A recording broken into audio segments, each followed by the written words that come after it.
Retrasar ou empezar a sesión no seu momento. Non sabíamos que a guerra de Ucrania iba a ter estas consecuencias, pero parece ser que consecuencias dos ataques informáticos, todos aqueles IPs dos ordenadores que non funcionaban a diario parece ser que se bloquearon desde Antega. Ese parece ser o motivo polo que causou todo este atraso. Ben, abrimos a sesión pública da Academia de Ciencias Veterinarias de Galicia para efectuar o ingreso como académico correspondente do ilustrísimo señor don Pablo Teijeiro López. Concedémoslle a palabra ao secretario da Academia, José Ramón Justo Feijóo, para dar lectura á acta que elixeu como candidato. Resolución 3/2019 do 13 de novembro de 2019 da Academia de Ciencias Veterinarias de Galicia, pola que se declara académico correspondente nacional electo a don Pablo Teijeiro López. No Diario Oficial de Galicia número 75 do 25 de abril de 2019 se publica a convocatoria para a provisión de 4 cadeiras de académicos de número e 3 cadeiras de académicos correspondentes veterinarios e unha de académico correspondente en ciencias afíns. Unha vez rematados os prazos correspondentes, procedeuse a avaliar as solicitudes presentadas na Xunta de Goberno da Academia do día 2 de outubro do ano 2019, tomando o acordo de aceptar as 13 candidaturas presentadas. A Xunta Plenaria da Academia, feita o día 12 de novembro de 2019 en Santiago de Compostela, procedeu a votación das candidaturas presentadas e aceptadas pola Xunta de Goberno desta Academia.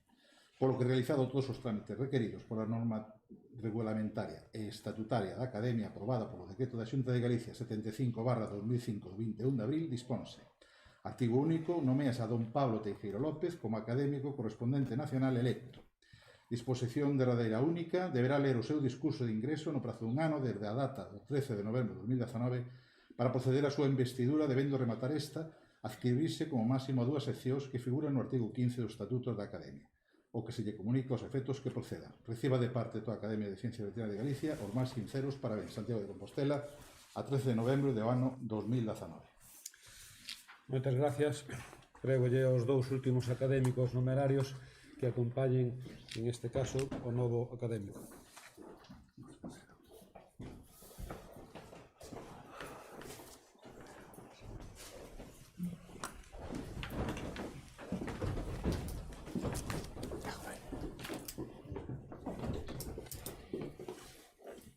Silvia, ven para aquí, se faz favor, ponte por aquí. Don Pablo Teijeiro López, acepta vostede o nomeamento como académico correspondente da Academia de Ciencias Veterinarias de Galicia e asume como propias as normas estatutarias desta institución? Acepto o nomeamento e prometo cumprir as normas estatutarias da Academia de Ciencias Veterinarias de Galicia. Moi ben, pois prégolle que proceda a dar lectura ao discurso de ingreso.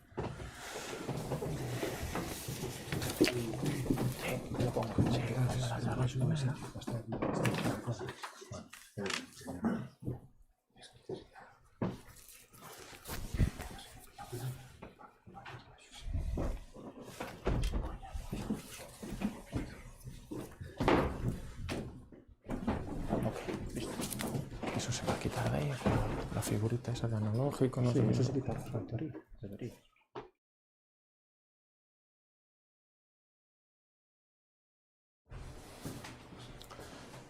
Ilustrísimo presidente de la Academia de Ciencias Veterinarias de Galicia, secretario general, director del Centro de Recursos Zoogenéticos de este centro que es el anfitrión del acto.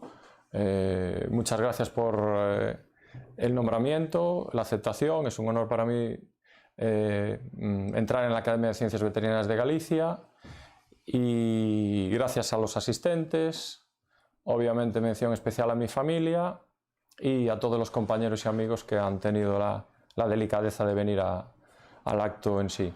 Sin más dilación voy a pasar a explicar el caso, la ponencia que nos, bueno, el discurso de ingreso que nos ocupa hoy, centrado en la enfermedad de la influenza aviar altamente patógena, como ejemplo de una zoonosis emergente y reemergente en fauna silvestre, girando sobre el concepto de One Health y veterinaria, que es un tema de actualidad y encima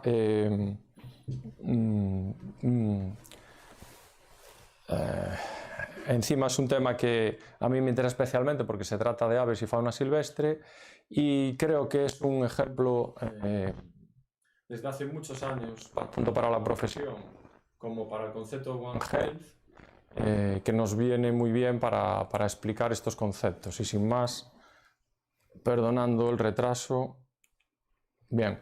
Las enfermedades zoonóticas continúan representando una amenaza para la salud mundial, causando millones de muertes y pérdidas económicas anualmente, principalmente, obviamente, de animales, si bien las enfermedades zoonóticas, el principal adjetivo y descripción, características que afectan al ser humano también. Para ayudar a los países a controlar estas enfermedades, la organización, la alianza tripartita que está formada por la Organización Mundial de la Salud, la Organización Mundial de Sanidad Animal y la Organización de las Naciones Unidas para la Agricultura y la Nutrición, la FAO, han publicado una guía de ayuda adoptando el enfoque multisectorial. En realidad, el concepto de una sola salud es lo que defiende. Publicado a 7 de marzo del 2019, la Organización Mundial de Sanidad Animal es una organización que engloba los servicios veterinarios normalmente de todos los países miembros y aunque es una organización que no legisla estrictamente en el sentido estricto de la palabra, todas las normas y publicaciones de manuales, recomendaciones e incluso los manuales de diagnóstico son aceptados por todos los países como una guía de buen proceder y buenas prácticas de trabajo. El principal objetivo es mejorar la salud de la cabaña ganadera a nivel mundial y, sobre todo se centra en los servicios veterinarios que tengan una calidad mínima y ayuda con todas las guías que acabo de citar anteriormente. La Organización de las Naciones Unidas para la Agricultura y la Alimentación también incluye a la ganadería y el principal objetivo es poner fin al hambre, por resumirlo rápidamente, y promover la seguridad alimentaria. La Organización Mundial de la Salud, hoy en día es imposible que nadie la conozca debido, por desgracia, al coronavirus, se centra sobre todo en salud humana, si bien dentro de la salud humana obviamente toca el tema principal también de las zoonosis, pues son unas enfermedades muy importantes y que son tratadas por estas tres entidades para intentar abordarlas. La enfermedad zoonótica es aquella enfermedad que afecta a animales y personas y se clasifican de muy diversas maneras para facilitar su estudio. Lo vamos a dejar ahí temporalmente. La enfermedad emergente es una enfermedad, en este caso de origen animal, que puede deberse a una infección o una infestación, pero que causa un importante impacto en la sanidad animal o en la salud humana, pero se adjetiva como emergente por dos características principales, que son la modificación del agente patógeno conocido o la propagación de este a una zona geográfica o una especie en la que antes estaba ausente, o que aparezca una enfermedad por un agente patógeno que no está identificado ni anteriormente ni como enfermedad diagnosticada por primera vez. El concepto de One Health se baraja desde hace poco tiempo, pero en realidad, bajo mi humilde opinión, es una nomenclatura nueva para un concepto de sobra conocido y muy antiguo, porque viene a decir que la salud humana, la sanidad animal y la salud del medio ambiente están intrínsecamente conectados y obviamente son interdependientes. En definitiva, la salud de un elemento como puede ser la humana, el animal o el medio ambiente va a afectar irremediablemente a la salud de todos y de todo el planeta en realidad, porque compartimos absolutamente el medio en el que estamos, ¿no? Entonces, es un enfoque colaborativo y global destinado a comprender y gestionar los riesgos para la salud del planeta y abogar por ecosistemas sostenibles más equilibrados. Las enfermedades zoonóticas están influenciadas por gran cantidad de factores Actualmente hay un gran número de ellas reconocidas y aceptadas como zoonóticas, pero en realidad la definición y la clasificación es compleja y avanza constantemente. Estos factores que están en esa diapositiva afectan en gran manera su clasificación, su evolución y sobre todo su tratamiento y comprensión, ¿no? En primer lugar, como armas debajo de la espada quise poner las alianzas internacionales entre países, basándonos siempre en normas de OIE y recomendaciones de FAO y OMS. Es fundamental la investigación, el diagnóstico, tratamiento y control de dichas enfermedades y que se haga de una manera coordinada y unificada. La prevención y la vigilancia es fundamental y el acceso a una asistencia sanitaria por parte tanto de personas como de animales también es imprescindible. Desequilibrando un poquito la balanza y actuando sobre la predisposición a que aparezcan enfermedades zoonóticas emergentes o reemergentes, tenemos el cambio climático, el aumento de densidad de población, deforestación por usos, bueno, quizás desproporcionados de recursos naturales. En muchas ocasiones no queda más remedio, la población del planeta crece, la producción de todo tipo de alimentos es necesaria y también crece. Viajes de las personas, viajes de los animales, viajes en definitiva que van a trasladar agentes patógenos. Fenómenos de migración de animales silvestres, fundamental en la influenza aviar altamente patógena. Y obviamente la sanidad de los animales domésticos es fundamental también, porque en el ciclo de esta enfermedad y de muchas otras están presentes tanto los animales domésticos como los animales silvestres, como el hombre y el medio ambiente. Hablando un poquito de números, existen aproximadamente siempre, al día de hoy, 1.415 especies de organismos infecciosos que se conoce que son patógenos para el hombre, de los cuales 217 son virus y priones, 538 son bacterias y rickettsias, 307 hongos, 66 protozoos y 287 helmíntos. De todos ellos, 868 se clasifican como zoonóticos, o sea, afectan a personas y animales. Y de esos, 175 especies patógenas se consideran que están asociadas como enfermedades emergentes. Y a su vez, y ya nos sigo descendiendo en la cadena, de 175 patógenos emergentes, nada más y nada menos que 132 provienen de la fauna silvestre. Es importante tenerlo en cuenta porque en realidad es un porcentaje muy elevado. Zoonosis virales emergentes recientes, prácticamente desde los últimos 22 años, que todo el mundo conoce, seguro que les suenan y son importantes y vienen muy bien al hilo de este discurso, como son el virus del Nilo Occidental, el primer brote importante en 1999, distribución mundial. El principal reservorio son las aves, el vector que transmite es el mosquito Culex pipiens, y causa una letalidad en hombres, en la población humana, del 10 al 20%. SARS, síndrome agudo respiratorio severo, año 2004, afecta también a principalmente Estados Unidos, Canadá y Asia Oriental. El reservorio principal son los murciélagos, no necesita vector y una letalidad del 11%. La influenza H1N1, en este caso no se refiere al aviar, en este caso concreto es porcina, pero es un virus influenza, después hablaremos de ello. Brote inicial en el 2009, afectando también a gran cantidad de países del planeta, como son América, Europa, Oriente Medio, Asia y Pacífico, prácticamente todo el planeta. Reservorio las aves, tampoco necesita un vector para su transmisión, un vector refiriéndose al mecanismo por el cual un agente patógeno pasa de un hospedador a otro, con una letalidad menor del 2 al 5,4%.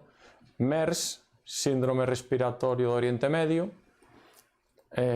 hace ya muy poquito tiempo, hace 10 años, en el 2012, afectaba a camellos y dromedarios, obviamente en Oriente Medio y los países que tenían relaciones comerciales. Aquí la diseminación fue claramente por relaciones comerciales de los países que operan en Medio Oriente.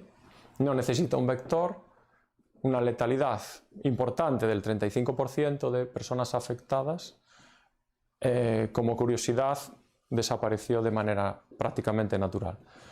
El virus chikungunya, también como curiosidad, significa doblado del dolor en el idioma africano, que creo que es suajili. Brote inicial en el 2014, afectando principalmente países de África subsahariana, América del Sur, Europa, distribución casi mundial. Ya tiene como reservorios y afecta a gran cantidad de animales silvestres, primates, roedores, aves y pequeños mamíferos, transmitido por dos especies de mosquitos vectores, quizás el más famoso Aedes albopictus, el mosquito tigre. Una letalidad, gracias a Dios, es difícil que una persona llegara a morir, pero bueno, los síntomas eran dolorosos y bastante crónicos. El virus Zika, 2015, América, África y Asia en los países afectados. Como reservorio primates, también necesita mosquitos, mortalidad rara. El ébola, seguro que por todos conocidos. Año 2018, principalmente en África Occidental y Central, necesitando murciélagos como vector y con una letalidad importantísima y altísima del 70%. Se recordará que hace poco había un caso incluso en España que, bueno, gracias a Dios, tampoco progresó y se solucionó, entre comillas, rápidamente. El virus de Crimea-Congo, la fiebre de Crimea-Congo, año 2018, África subsahariana, Asia Oriental y Oriente Medio, necesita aves como vector, aves es el reservorio principal en la naturaleza, garrapatas como vector. Esta enfermedad también ya hay casos en España, por desgracia, causa una letalidad en personas del 10 al 40%. Y por último, la fiebre amarilla, la última enfermedad viral emergente al día de hoy. En el año 2019, el primer brote importante. En América del Sur lleva muchos años esta enfermedad y se vacuna y se trata con ella desde hace mucho tiempo. América Central, África subsahariana, reservorio de los primates, también necesita mosquitos para ser transmitida y presenta una letalidad importante del 50%. Las enfermedades animales presentes en zonas húmedas, quise dar este dato porque en realidad es fundamental para la epidemiología de la gripe aviar y explica por qué sigue habiendo brotes emergentes y reemergentes que están ligados con el medio, actuando como parte del reservorio, porque en todas las zonas húmedas existen una gran cantidad de especies de aves y son normalmente migratorias, la inmensa mayoría, y de todas esas 30 enfermedades que están listadas, la inmensa mayoría también son zoonosis. Centrándonos ya en la influencia aviar altamente patógena, en el año 2021 la Organización Mundial de la Sanidad Animal, la OIE, llama a una mayor vigilancia porque hay gran cantidad de brotes a nivel mundial causando gran mortalidad. Normalmente en aves de corral, también los primeros brotes aparecen en aves silvestres con un poco menos de mortalidad. La OIE saca una nota de prensa y desglosa un poquito el problema, comentando principalmente que hay 41 países a nivel mundial que están afectados por la influenza aviar altamente patógena y que aunque no es una enfermedad que se transmite por alimentos, sí que puede ocasionar problemas de seguridad alimentaria, más que de seguridad, de abastecimiento, que hoy también está en boga por desgracia en nuestro país, por otros motivos, y también provoca problemas de estabilidad económica, ¿no? Es una enfermedad muy contagiosa que afecta a numerosas especies de aves de corral, pero sobre todo a aves silvestres. Hay que recordar aquí que especies de aves, existen 10.000, ni más ni menos que 10.000 especies de aves en el planeta, con lo cual es realmente un problema complejo tanto para tratar como para intentar controlarlo. Y también la OIE cita que aunque a seres humanos afecta en muy pequeña cantidad y causando pocos problemas serios de salud, sí que puede llegar a convertirse en una pandemia precisamente por problemas de recombinación con virus típicamente animales, que afectan a animales. El modelo estacional de la influenza aviar se ha estudiado y se demostró a lo largo de la última década que la mayoría de los brotes registrados durante el invierno suceden en invierno en el hemisferio norte, precisamente por la concentración de aves silvestres. Todos estos datos están tratados por la Organización Mundial de la Salud a través del programa WAGIS, que es muy importante para alertas tempranas en tiempo real y que todos los países puedan actuar de una manera conjunta para tomar unas medidas lo más parecidas posibles. Se incide en que es una enfermedad que afecta a fauna silvestre y hay que también hacer una pequeña reflexión en este punto, que una cosa que a veces no nos damos cuenta respecto a las aves silvestres. Las aves silvestres o las aves silvestres cautivas, en este caso, también juegan un papel muy importante porque obviamente en una explotación de 10.000 ponedoras, de 10.000 broilers, aves que se crían para consumo humano por la carne, o ponedoras de huevos, o pavos también para producir carne, las personas que están en riesgo en realidad son los operarios que trabajan en esa explotación, el veterinario cuando tiene que hacer sus trabajos, y no hay un trato directo y constante que pueda facilitar la transmisión del patógeno a las personas, excepto en una población muy pequeña de individuos como son estos operarios. ¿Qué sucede con las aves silvestres cautivas? Hay una serie de explotaciones, sobre todo de ocio o de actividades no intensamente productivas, que sí que hay contacto de gran cantidad de personas con muchas especies distintas de aves silvestres que están en cautividad y que es un punto de contacto importante con personas, con aves silvestres en libertad que sí que pueden tener el virus y después transmitirlo a las aves domésticas. Un poco de información sobre el virus. Es un virus de influenza que a todo el mundo nos suena. Existen tres tipos principales, A, B y C. En realidad, de momento son los que están descritos. Y desde hace años también sabemos que el tipo A es el único que infecta aves siendo zoonótico, significando que también afecta a otras especies de animales, no solo a aves, y a seres humanos. Los tipos B y C infectan solo a seres humanos y normalmente causan enfermedad leve, aunque, bueno, todos sabemos que hay muchas bajas de personas por gripe a nivel mundial. Lo que pasa es que estamos acostumbrados a convivir con la enfermedad y no lo tenemos tan presente. Bien, los virus de influenza aviar son extremadamente variables, distribuidos entre las aves. Todos pertenecen a esta familia Artomyxiviridae y se clasifican a nivel antigénico, que es muy importante para luchar contra la enfermedad y poder hacer una trazabilidad de los brotes a nivel mundial, en unas proteínas de la cápside viral que son la hemaglutinina y la neuraminidasa. Entonces, se han encontrado a día de hoy 16 antígenos hemaglutinina que se citan H1 a H16 y neuraminidasa 9 de N1 a N9. Estamos hablando de aves, para ser concreto.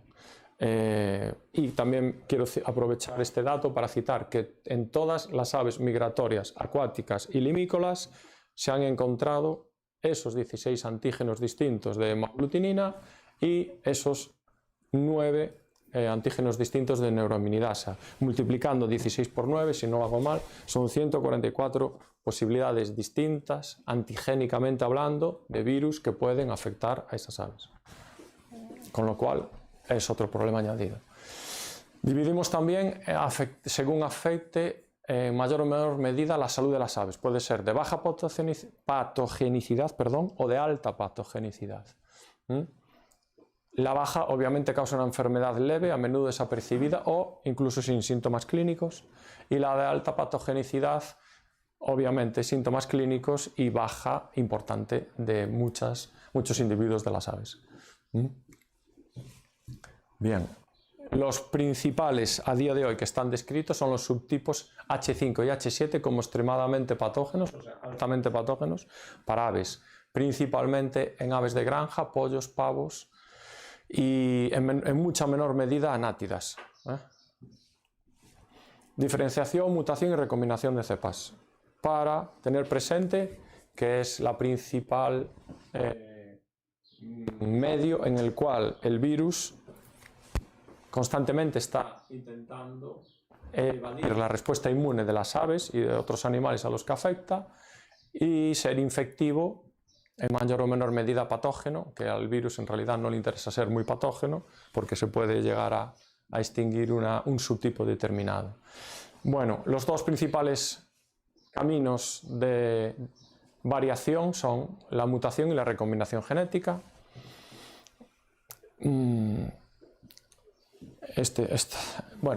Hablando de vigilancia y notificación del virus, esta diapositiva está un poco cambiada de orden. Bueno, la primera línea de defensa es la detención precoz de los brotes de la enfermedad, seguida de una respuesta rápida, con lo cual necesita una sensibilización de los servicios veterinarios oficiales normalmente, y de todo el conjunto de la profesión, y también una información de los propietarios de los animales. En consecuencia, esta enfermedad es de declaración obligatoria, lo que significa que cuando se detecta un brote, el veterinario oficial tiene que hacer una serie de trámites, tenerlo en consideración, hacer unos diagnósticos que vienen guiados también por la OIE y declarar el brote a nivel administrativo. Entonces, volvemos a citar que la influencia aviar altamente patógeno pertenece a los subtipos a día de hoy H5, H7, y es obligatorio notificarlos, incluso en aves que son silvestres o incluso en otras especies que no sean aves. Como comentario al hilo, cualquier mortalidad inusual de aves silvestres también debería notificarse para hacer una investigación y un posible diagnóstico del problema. Bando de estorninos al anochecer. ¿Cómo se previene el origen animal de la enfermedad? Hablando de aves silvestres y gran cantidad de ejemplares en aves de granja, las medidas de bioseguridad no es que sean apropiadas, es que son imprescindibles. Y en muchas ocasiones es casi lo único que tenemos al alcance. Las principales medidas serían mantener a las aves de corral fuera de las áreas frecuentadas por áreas silvestres, lo cual no es nada sencillo. No introducir elementos en las explotaciones de aves domésticas que puedan atraer precisamente a las aves silvestres, como sea comida a libre disposición, agua, cobijo, etc. Mantener un control estricto del acceso a las explotaciones de aves domésticas. Mantener en buenas condiciones sanitarias esas explotaciones, obviamente. Evitar la introducción de aves de estatus sanitario desconocido. Declarar cualquier problema o enfermedad a los servicios veterinarios oficiales encargados de esa zona en concreto, que investigarán y seguirán los protocolos establecidos. Dentro de esos protocolos se eliminarán todos los desechos, aves muertas, etcétera, que hayan podido estar en contacto con la enfermedad, y se realizan también vacunaciones, de los que hablaré un poquito después, aparte de vacíos sanitarios. Como comento en esta otra diapositiva, las estrategias de control e indemnización son importantes. Entonces, citar que para que todos los datos puedan llegar a tener una trazabilidad y sepamos lo que está sucediendo, la indemnización no es un arma menor, porque la gente tiene que tener una seguridad económica y no tener miedo a declarar o llamar a los servicios veterinarios para que se pueda hacer el trabajo. Simplemente voy un poquito más rápido, perdón. ¿Cuál es la situación actual de la influenza aviar? Desde el 2020 hay 16.000 bajas a día de hoy a nivel mundial. Vamos a seguir. ¿Cuáles son las causas de la ola a día de hoy? Pues la situación similar de epizootias con el subtipo H5N8 en muchos países asociados con la migración de las aves silvestres se está dando hoy en día porque hubo recombinaciones genéticas en países fuera de la Unión Europea y desde el año pasado ya han llegado a la Unión Europea y están afectando prácticamente a todos los países. A nosotros también ya nos ha afectado desde hace unos meses. Los factores principales que facilitan la propagación, ya lo habíamos citado antes en la pequeña introducción, como es la migración de las aves silvestres. Estas aves silvestres, por el motivo de proximidad, están cerca de explotaciones aviares domésticas, aumentan la carga viral del ambiente y el estado inmune de las aves domésticas es muy diverso. Siempre puede haber algunos individuos que sean más sensibles, porque la inmensa mayoría de las aves silvestres que padecen esta enfermedad es a nivel digestivo, conviven con él, son prácticamente muchas de ellas asintomáticas, pero afectan mucho más con más virulencia a las aves domésticas. Bien, en la situación que nos encontramos hoy con el COVID-19, ¿ha afectado algo a la prevención y el control de la influenza aviar? En realidad, no en gran medida, porque han seguido existiendo todas las medidas de control, trazabilidad, alertas, con lo cual se ha seguido manteniendo toda la cadena de información y se han seguido tomando las medidas, sobre todo de bioseguridad, para propietarios de aves domésticas. El impacto sobre todo es la alta mortalidad, es un problema económico principalmente, y a nivel de seguridad alimentaria, de momento, se ha demostrado que tanto aves vivas como carne como huevos no transmiten el virus. Si bien normalmente no se deja que todos los posibles contactos de esas aves no vayan a consumo humano. Si hay aves que han estado en contacto o han estado diagnosticadas, obviamente se destinan a destrucción.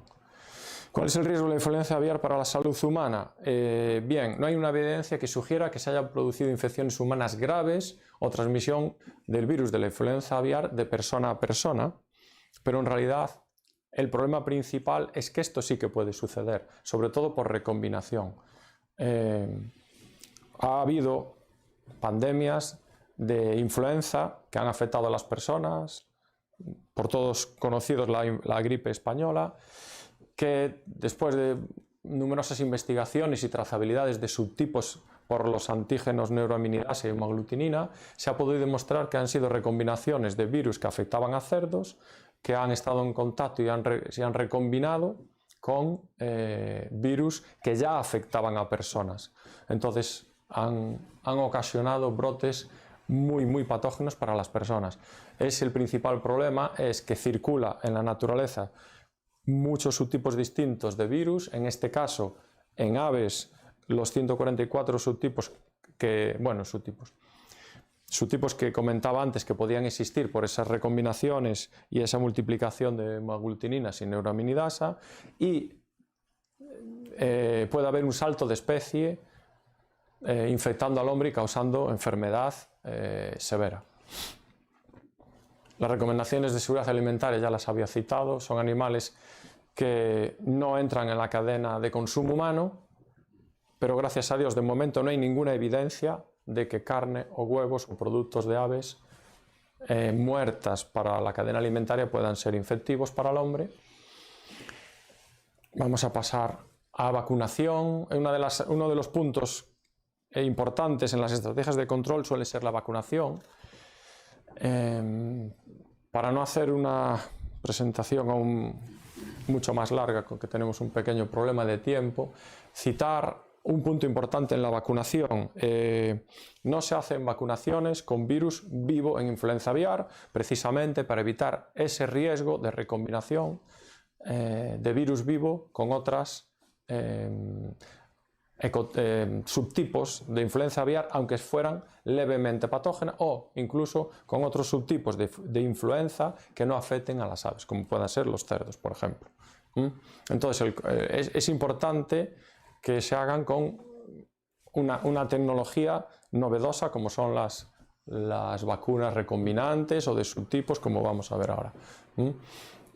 Entonces, las vacunas que se han utilizado contra virus de influenza aviar son para virus H5H7 y se ha preparado a partir de líquido infectivo inactivado mediante unos determinados moléculas,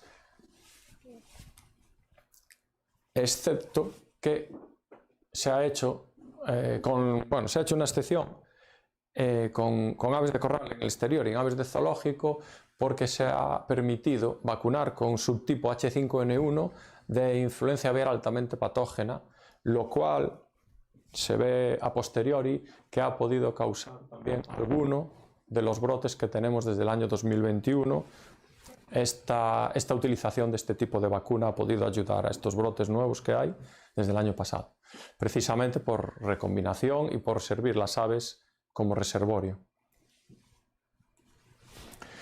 El fundamento para cualquier tipo de vacuna, y es importante tenerlo en cuenta, aunque hoy en día ya con la vacunación del coronavirus creo que todos somos medianamente casi expertos en usos de vacunas. Las vacunas administradas adecuadamente protegen contra los signos clínicos y la mortalidad, disminuyendo la mortalidad y los signos clínicos, la severidad de los mismos. Se reduce también la diseminación, la excreción del virus al medio ambiente. Se aumenta la resistencia a la infección, protege contra diversos virus naturales dentro del mismo subtipo de hemaglutinina, protegen contra un desafío que es una prueba de laboratorio para ver qué sucede con la calidad y protección que confiere la vacuna, tanto para niveles altos de virus como bajos, y reduce esta excreción como comentaba anteriormente. Entonces, ¿qué problema tenemos principalmente con la influenza aviar altamente patógena? Como citaba anteriormente, existen ni más ni menos que 10.000 especies de aves en la naturaleza. Entonces, sabemos lo que sucede con pollos o gallinas, con patos, con faisanes, con galliformes, con especies domésticas en definitiva. Pero es muy difícil extrapolar cómo va a reaccionar distintos géneros de aves y es muy difícil controlar por vacunación aves silvestres. Son unos ejemplos que estaba poniendo ahí, pero vamos a obviarlos un poco. Entonces, volver a citar que la reversión de la virulencia en las vacunas atenuadas vivas es un riesgo que no merece la pena correr y que en realidad sí que sucede, con lo cual no se recomienda utilizar vacunas vivas con la influenza aviar de cualquier subtipo, aunque he citado esa excepción y ha sido quizás no me compete a mí decirlo, pero quizás ha sido una mala decisión o una mala suerte lo que ha sucedido, porque ha provocado o ha podido provocar la recombinación y aparición de nuevos casos de H5N1. Entonces lo ideal son las vacunas desarrolladas mediante ingeniería genética.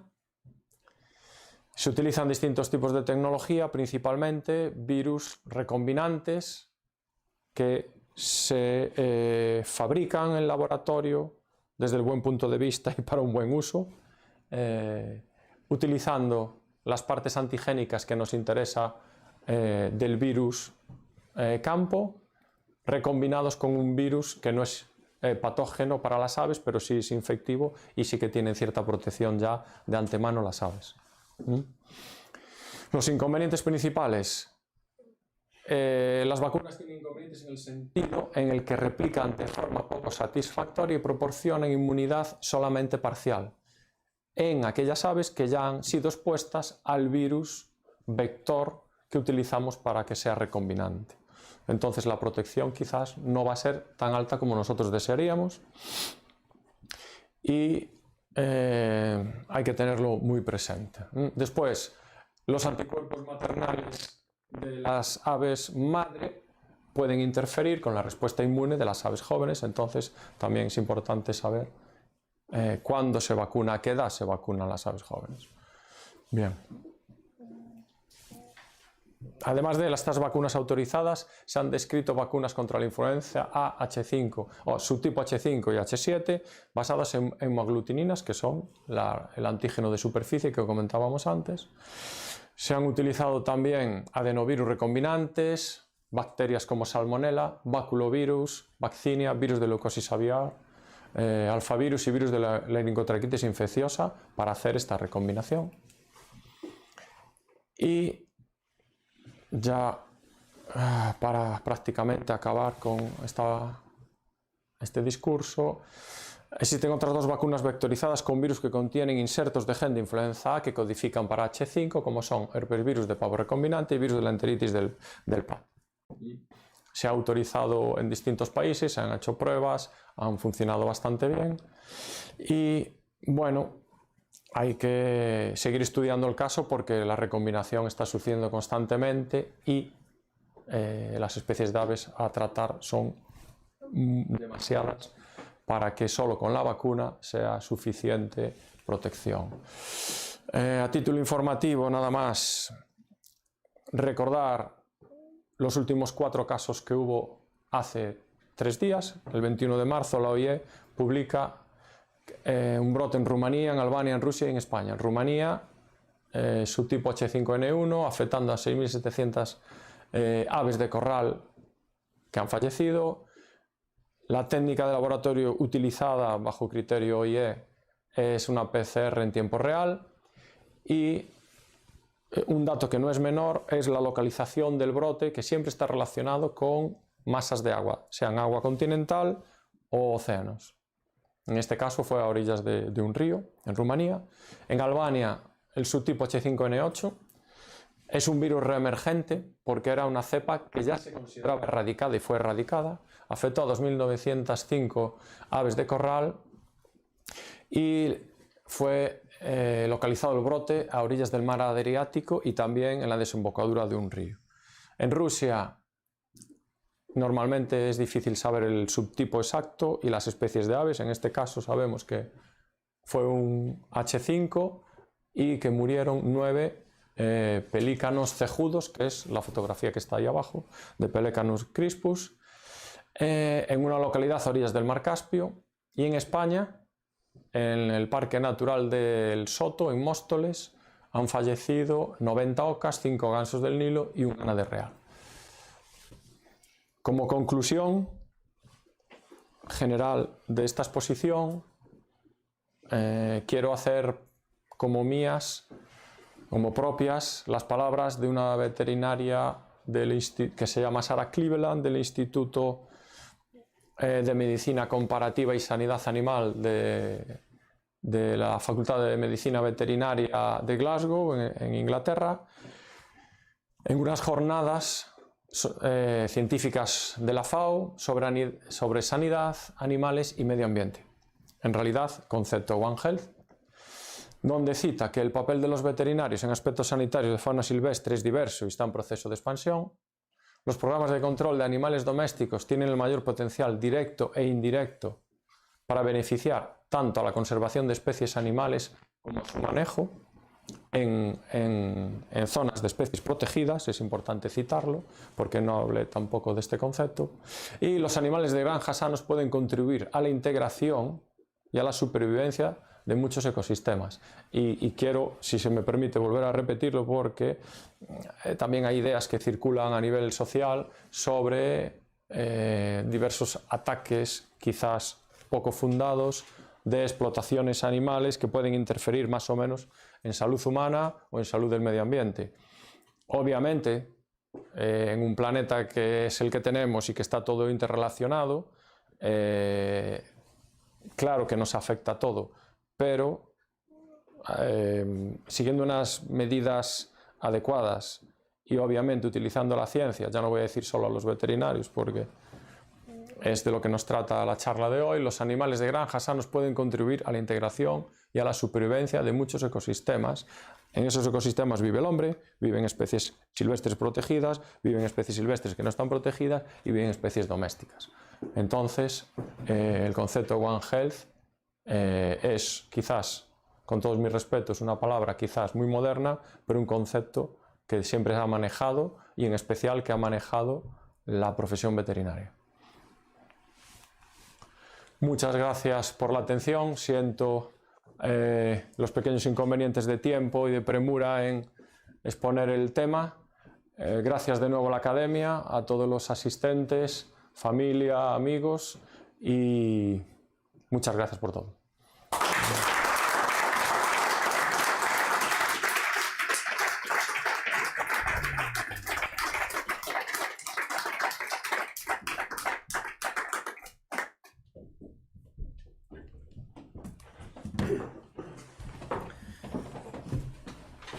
Prégolle ao novo académico que tome asiento ao lado dos académicos numerarios que fixeron de introdutores e ao mesmo tempo pois pídolle ao académico de número Mauricio Alonso Troncoso que proceda a realizar o discurso de contestación en nome da Academia.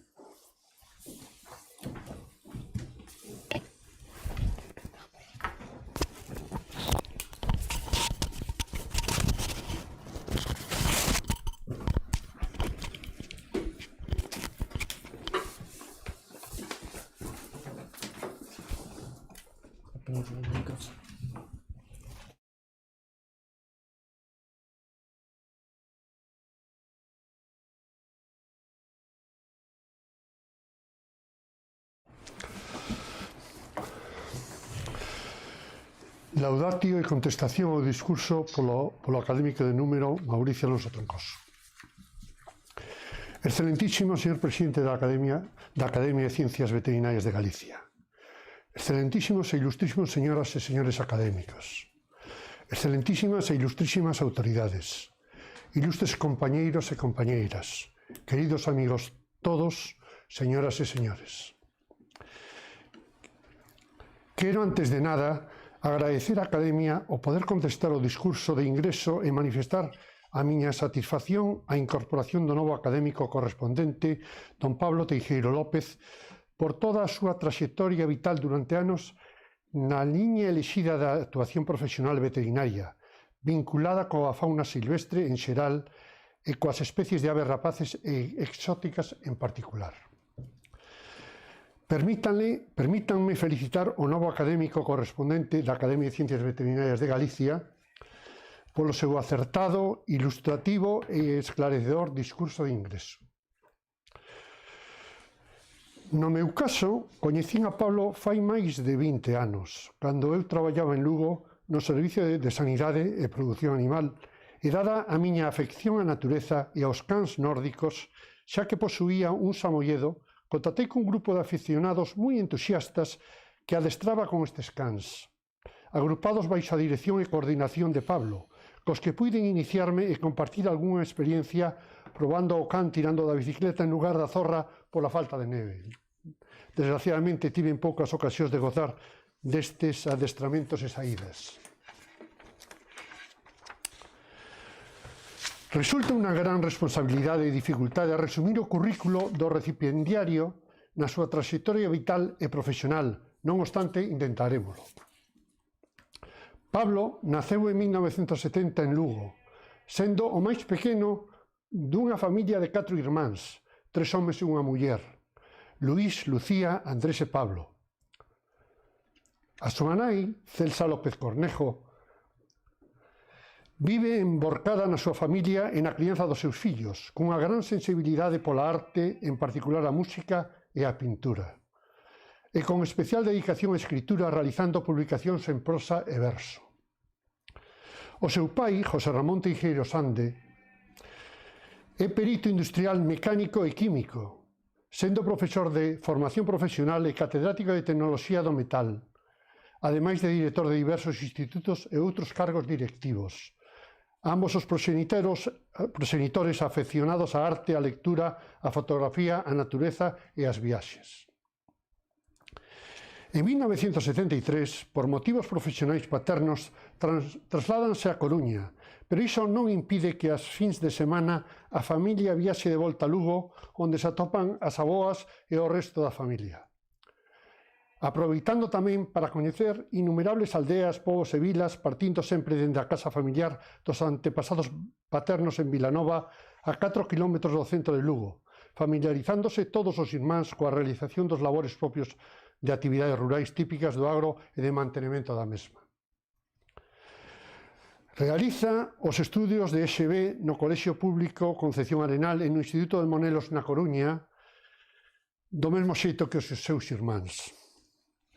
Como consecuencia desas vivencias e influencias compartidas en familia, de interese pola natureza e de viaxes, durante o seu período crítico de infancia, o chamado imprinting, e de adolescencia juvenil, estimulan e fomentan a inquietude innata de Pablo manifestado un marcado interese pola natureza, os animais, a montaña e por todas as actividades e deportes relacionados con iso.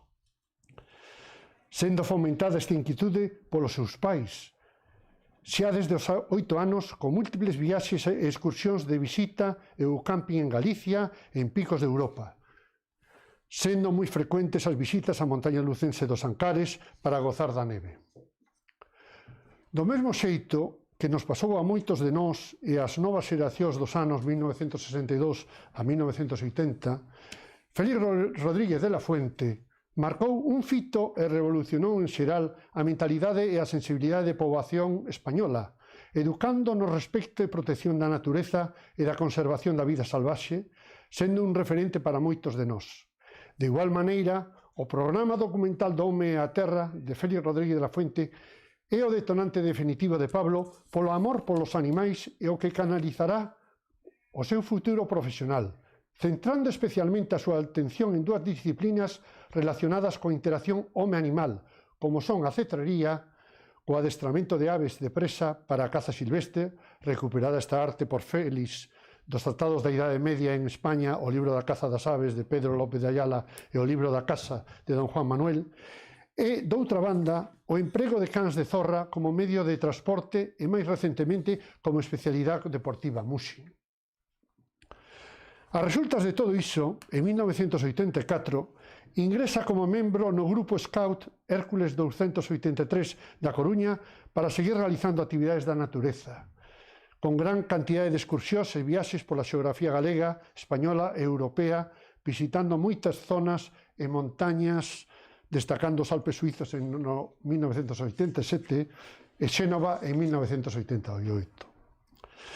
Cando en 1989 se traslada a Lugo para iniciar os seus estudios de veterinaria, alóxese en casa da súa avoa materna Celsa, nas inmediacións de Lugo, e onde polas características da vivenda e do terreo familiar xa practicaba desde os 17 anos a cetrería, proseguindo coa súa práctica e a do muxing, a de zorra tirada por cans, posuindo, albergando e mantendo azores e huskies siberianos.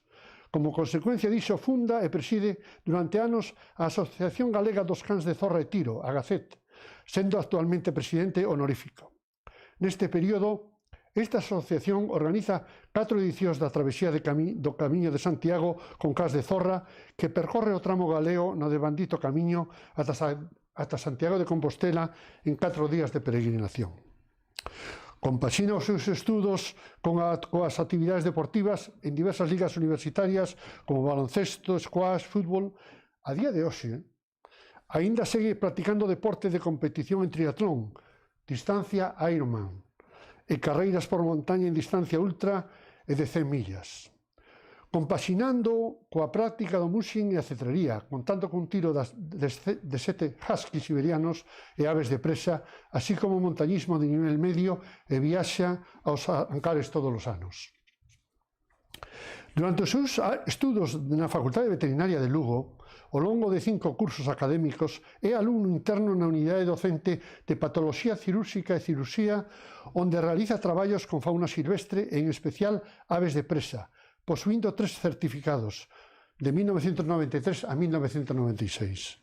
Licenciado en 1997, con examen de grado, continúa como alumno de terceiro ciclo na Unidade Docente de Etoloxía e Bienestar Animal na devandita facultade, obtendo a suficiencia investigadora tras a superación dos 2 cursos de doutoramento en 1999. Na actualidade está a realizar o traballo experimental da tesi doutoral Enfermidades das aves de cetrería en España.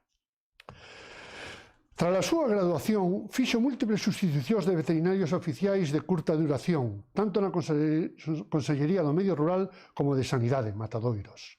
Tamén participou en campañas de saneamento gandeiro e de identificación animal. Como consecuencia da súa paixón pola natureza e o medio ambiente, a súa traxectoria vital e profesional encamiñouse ás actividades ao aire libre e a fauna silvestre no profesional, posuindo os seguintes títulos: socorrista de especialidade de salvamento acuático no 91, técnico superior de salvamento acuático no 91, diploma técnico no medio ambiente natural da Consellería de Medio Ambiente no 98, Curso de Dirección de Instalaciones de Radiodiagnóstico, especialidade Radiodiagnóstico Veterinario no 2000, Máster Universitario Internacional en Xestión e Conservación de Fauna Salvaxe Euromediterránea do 2000 ao 2002 pola Universidade de León, Universidade de Trás-os-Montes e Alto Douro de Portugal, Universidade Federico II de Nápoles, Italia, UEIFS España e no Colexio de Veterinarios de Zamora. Está acreditado pola Asociación Española de Veterinarios de Pequenos Animais, ABEPA, e Novos Animais e Compañía Exóticos, 2012. Así como é auditor norma ISO 22000-2005, Buró Veritas 2015. En 2001, froito desa inquietude pola natureza e da aventura, goza dunha estancia dun mes de duración en Perú, nun proxecto de cooperación no cal necesitan un veterinario con capacidade de traballo de campo en situacións de dificultade extrema, ata o punto de traballar na zona do grupo terrorista Sendero Luminoso. En 2003, director da Clínica Veterinaria Miño, en Miño, a Coruña, especializada en animais exóticos. No 2005, traballa en Alacante, no Hospital Veterinario JC Muchamiel, como especialista en exóticos e traumatólogo en pequenas especies, fixadores internos e externos, etc. En 2006, aproba unha oposición para prazas de veterinario no Parque Zoolóxico de Córdoba, onde permanece ata o 2008, ocupando o cargo de director, conservador, veterinario e titor de prácticas para o alumnado de veterinaria e bioloxía. Nese mesmo tempo, obtén o recoñecemento de persoal investigador na Comunidade Autónoma Andaluza. Son 2 anos moi intensos onde aprende e perfecciona os seus coñecementos en animais de zoolóxico. En 2008 regresa a Galicia, desenvolvendo a súa actividade profesional a tempo completo na citada Clínica Veterinaria Miño da súa propiedade. Así mesmo, nese ano, durante 8 ou 9 meses, traballa no zoolóxico de Marcelle, en Lugo. No 2009, incorpórase como veterinario no Acuario en Finisterrae, a Coruña, durante 8 meses, sendo responsable da clínica e titor de prácticas para o alumnado de bioloxía. A partir do 2010, ata a actualidade, desenvolve a súa actividade como veterinario a tempo completo na Clínica Veterinaria Miño, desde onde tamén realiza asesoramento e xestión de pequenos núcleos zoolóxicos de animais domésticos e exóticos, así como de residencias caninas e de centro de cría de aves exóticas e de presa. Como actividade externa, realiza capturas de animais con rifle anestésico e de rescate de animais en situacións extremas como montaña, cantís e lugares de difícil acceso. Así mesmo, organiza, imparte e presenta múltiples e diversas comunicacións, póster, vídeos e relatorios en innumerables cursos, seminarios, xornadas, conferencias, simposios e congresos científicos, tanto nacionais como internacionais, sobre todo da especialidade de fauna silvestre, exótica e zoolóxicos. Un certo rumbo cara ás aves rapaces e exóticas. Tamén imparte docencia en distintos cursos sobre animales exóticos e salvaxes, sobre o seu manexo, clínica e cría de catividade, sendo así mesmo coordinador e profesor de educación ambiental. Realiza as seguintes publicacións: no 92, coautor do libro Baldaio, Espacio Natural Protegido, sección Fauna; no 97, Rapaces Nocturnas Galegas, Centro Iris de Medio Ambiente e Xunta de Galicia; no 2002, aplicacións de genética clínica veterinaria a la cetrería, pruebas de paternidade mediante análisis de la huella de ADN o fingerprinting, publicado en el Anuario de Cetrería de la Unión Española para la Defensa de las Aves de Presa y la Cetrería UEDECA. No 2002, asistencia clínica veterinaria en un programa de fijación de una población de halcón peregrino Falco peregrinus brocchi mediante la técnica de hacking, libro de proxectos, máster universitario internacional de xestión e conservación de fauna salvaxe euromediterránea. Sigue colaborando cunha ONG de cooperación galega, AIRE, Asociación Integral de Rescate en Emerxencias, independentes en ánimo de lucro, formado por un equipo multidisciplinar de profesionais que ofrece axuda humanitaria en situacións límite e desenvolve proxectos de cooperación de maneira altruísta, que actúa sobre todo en zonas desfavorecidas do planeta. No 2016 estivo 20 días de cooperante nun campo de refuxiados en Grecia. Desde 2013 ata a actualidade participa como profesor clínico externo no título propio da Facultade de Veterinaria da Universidade Complutense de Madrid, especialista en animales exóticos e salvaxes, manexo, clínica e cría en captividade. Desde 2015 ata a actualidade participa como mentor no proxecto Mentoring da Universidade de Santiago de Compostela. É membro de asociacións internacionais relacionadas coa investigación e protección das aves de presa e da fauna silvestre e da Asociación Europea e Ibérica de Veterinarios de Parques Zoolóxicos e Fauna Silvestre. Implicado ata o punto de ser hoxe en día o tesoureiro da Asociación Ibérica de Veterinarios de Parques Zoolóxicos e Fauna Silvestre. No 2019 é o ano de elección para o ingreso na Academia de Ciencias Veterinarias de Galicia como académico correspondente. E non quero terminar esta laudatio sen mencionar a súa muller Pilar, de gran apoio.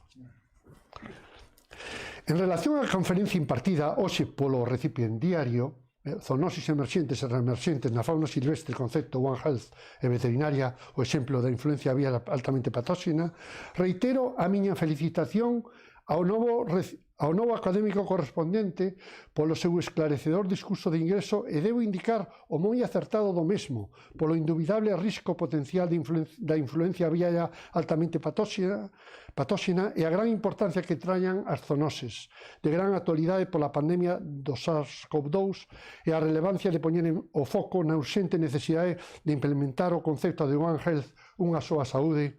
Por iso, parabéns, Pablo. Os principios de Manhattan, un mundo, unha saúde. 4 organizacións internacionais. A Organización das Nacións Unidas para a Agricultura e a Alimentación, FAO. A Organización Mundial de Sanidade Animal, OIE. A Organización Mundial da Saúde, OMS. E o Fondo das Nacións Unidas para a Infancia, UNICEF, en colaboración co Banco Mundial e a Coordinación do Sistema das Nacións Unidas para a Gripe, UNSIC, publicaron no 2008 un documento estratégico titulado Contribuindo a un mundo, unha saúde, un marco estratégico para reducir os riscos de enfermidades infecciosas na interface animal-humano-ecosistemas. A súa publicación foi o resultado dunha reunión celebrada previamente en Manhattan, Nova York, en setembro do 2004, na que especialistas en distintas disciplinas procedentes de todo o mundo deliberaron sobre os problemas que expón a circulación de enfermidades entre os seres humanos, as especies domésticas e a fauna silvestre. As súas conclusións concretáronse en 12 principios nos que ha de fundamentarse un método holístico ou integral para prever as enfermidades epidémicas e epizooticas que respecte a integridade dos ecosistemas en beneficio dos seres humanos, os animais domésticos e a biodiversidade no mundo inteiro. Neste documento establécese a estreita interdependencia entre a saúde pública, a sanidade animal e o estado dos ecosistemas. A estrategia supón a colaboración a escala internacional de distintos sectores e disciplinas en materia de vigilancia epidemiolóxica, control e prevención das enfermedades emerxentes, reducción das súas consecuencias e preservación do medio ambiente, en particular mediante a aplicación das normas da Organización Mundial da Sanidade Animal. Zoonoses. As zoonoses sempre existiron. Temos, por exemplo, a peste negra no século XIV, coa combinación da bacteria Yersinia pestis, a pulga e a rata. A rabia, causada por un virus, puídose combater grazas a Louis Pasteur, que logrou a primeira vacina en 1885. No caso da mal denominada gripe española, só sábese con certeza que o primeiro caso confirmado non se orixinou en España, senón probablemente en Kansas, Estados Unidos, e que a pandemia non comezou en humanos, senón en aves e sospeitase que previamente en porcino. Con todo, existe un dato significativo. Ata o 75% das novas enfermidades que afectan aos seres humanos surdidas nos últimos 10 anos teñen a súa orixe en animais. Neste sentido, 13 zoonoses son responsables de 2,7 millóns de mortes ao ano, destacando a gripe, a tuberculose, a rabia, a brucelose, a febre Q e a hepatite B. Actualmente hai descritas máis de 200 tipos de zoonosis. Os organismos causantes de enfermedades poden ser bacterias, virus, parásitos ou microorganismos non convencionais e propáganse aos humanos por contacto directo a través dos alimentos ou do medio ambiente. Os mecanismos de transmisión son variados, ás veces complexos e agrúpanse en dous tipos. Zoonosis non alimentarias poden darse por contacto co animal, como a rabia e a enfermidade datídica nos cans, a xitacose das aves, ou a través de vectores. Os vectores son organismos que transportan os patóxenos dun individuo a outro, os mosquitos e as carrachas son bons exemplos. Zoonosis alimentarias, aquelas nas que a vía de transmisión está asociada ao consumo de alimentos. Poden estar provocadas por bacterias, caso da salmonela ou a listeria, ou por parásitos, por exemplo, as que causan a triquinose ou a anasaquiose, anisakis nos peixes. Medio ambiente, vida salvaxe, fauna silvestre e biodiversidade. O efecto protector da biodiversidade é fundamental nos ecosistemas, dado que un ecosistema san ou intacto posúe moitas especies que establecen entre sí complexas reaccións, polo que cando xorde unha enfermidade é fácil que o resto das especies amorteza o dano.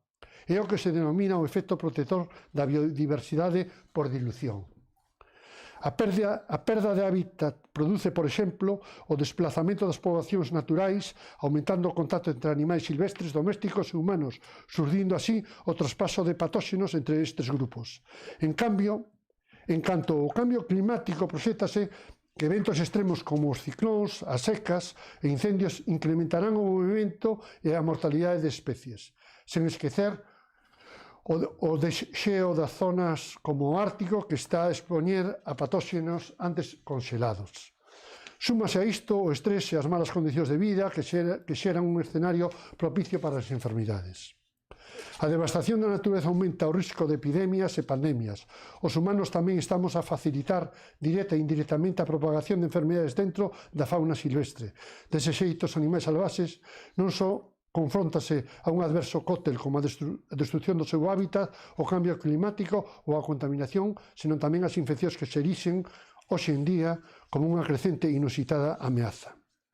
Vivimos de costas á natureza, pero a nosa saúde depende dela moito máis do que queremos admitir.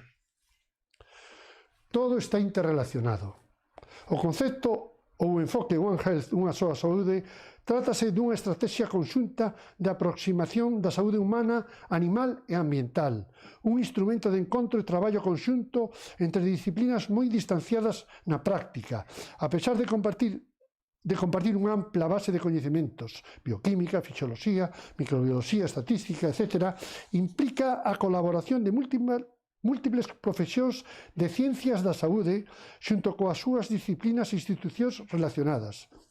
Así, o coñecemento das zoonosis beneficiase do traballo en equipo e a comunicación entre os especialistas en moi diversas disciplinas: medicina humana e veterinaria, epidemioloxía, viroloxía, entomoloxía, zooloxía, xenética, inmunoloxía, ecoloxía, climatoloxía, etc. Trátase de buscar puntos en común que sirvan para gobernar e coordinar as súas actuacións a partir de agora.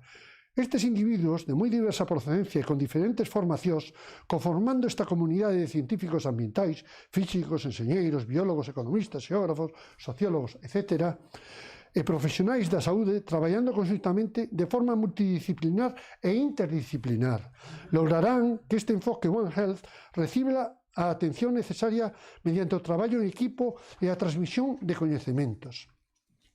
Neste sentido, a efectos prácticos, hai que destacar e recoñecer os profesionais que traballan directamente no campo. Se hai alguén afeito a vacinar e inmunizar a miles de animais en tempo récord e a manter vixiadas e baixo control enfermidades como a tuberculose, a brucelose, a gripe aviaria, a rabia, a febre hemorráxica Crimea-Congo, a leishmaniose, o antras, a salmoneloses, a febre Q, o MERS-CoV dos dromedarios ou síndrome respiratorio do Oriente Medio, a enfermidade datídica, a gripe ou influencia, a enfermidade de Lyme, a meningoencefalite do virus do Nilo Occidental, o ébola, o virus Nepa dos morcegos, etc. Estes sanitarios son os veterinarios, que xunto cos propios gandeiros son os responsables de garantir a bioseguridade das instalacións e salvaguardar a saúde dos animais e as persoas. Desgraciadamente, a nosa sociedade non é coñecedora nin consciente da formidable e insustituible labor desenvolvido pola profesión veterinaria, como é o caso que agora nos ocupa do control e prevención das zoonoses. así como o seu extraordinario labor garante do equilibrio global do concepto One Health, preservando a saúde pública, a saúde animal e a saúde ambiental. Pablo, coa túa incorporación como académico correspondente, congratulámonos xa que enriquecemos e fortalecemos a nosa academia, construindo o seu futuro, e ti vas a ser unha parte moi importante reforzando a tan necesaria perspectiva global e conxunta de One Health, unha soa saúde, englobando a saúde humana, a animal e a medioambiental como un todo, porque son interdependentes e todo está interrelacionado e en equilibrio. O enfoque One Health é unha solución integral para cuidar o planeta. Formamos parte da natureza que é un organismo vivo, unha rede da vida global interconectada ou un inmenso tecido vital do mesmo xeito que o resto de todas as especies no progreso da vida da Terra. A vida continuará mesmo cando a humanidade desapareza. Moitas grazas.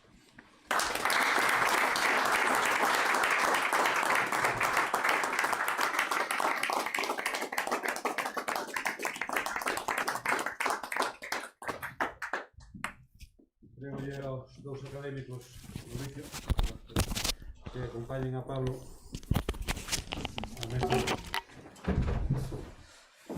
Ben, pois unha vez feito o discurso por parte do académico, feito o discurso tamén de contestación e aceptados os estatutos da académica, pois procedemos a impoñer a medalla, a máis a dar o diploma, que é a maneira simbólica de que pasa a ser académico correspondente de pleno dereito nesta academia.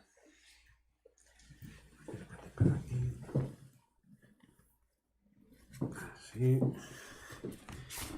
E tamén o diploma.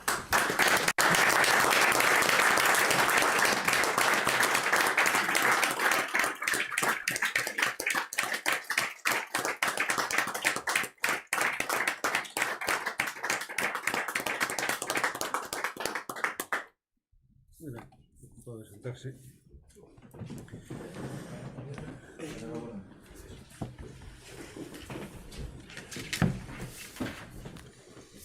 Compañeros de mesa, presidente do Colexio de Veterinarios de Ourense e académico na doble condición, moi benvido a este acto, compañeros académicos, amigos e familiares de Pablo Teijeiro. Procedemos xa ao peche deste acto de incorporación, dando as gracias sobre todo pois pola súa asistencia. Estamos nunha situación especial, últimos coletazos en principio da pandemia, pero aínda sigue habendo medo respecto á situación, e iso fai que, por un lado, a xente se coíba un pouco para asistir aos actos e, por outro lado, tampouco nós temos garantías plenas para animar a que haxa unha presencia maior. Entonces estáse evolucionando dun xeito progresivo e estes actos pouco a pouco pois irán recuperando a normalidade que había antes da pandemia. E hoxe, pois, estamos nese camiño intermedio e esperemos que no futuro vayamos sempre a mellor neste sentido. Cada vez que se incorpora pois un académico é un día grande para a academia. Somos pequenos, a nivel académico pois nacemos fai pouco e estamos progresando e hoxe pois ao incorporarse Pablo pois complementamos dun xeito importante os campos da academia. A parte naquele especialista tema de animales exóticos e salvaxes, pois a toda agora pois era un flanco pouco cuberto dentro da academia. Gracias a él e as súas aportacións pois somos máis completos e poderemos dar mellores servicios cando nos cando nos pidan asesoramento, información, opinión, e iso pois é unha noticia moi boa para a academia.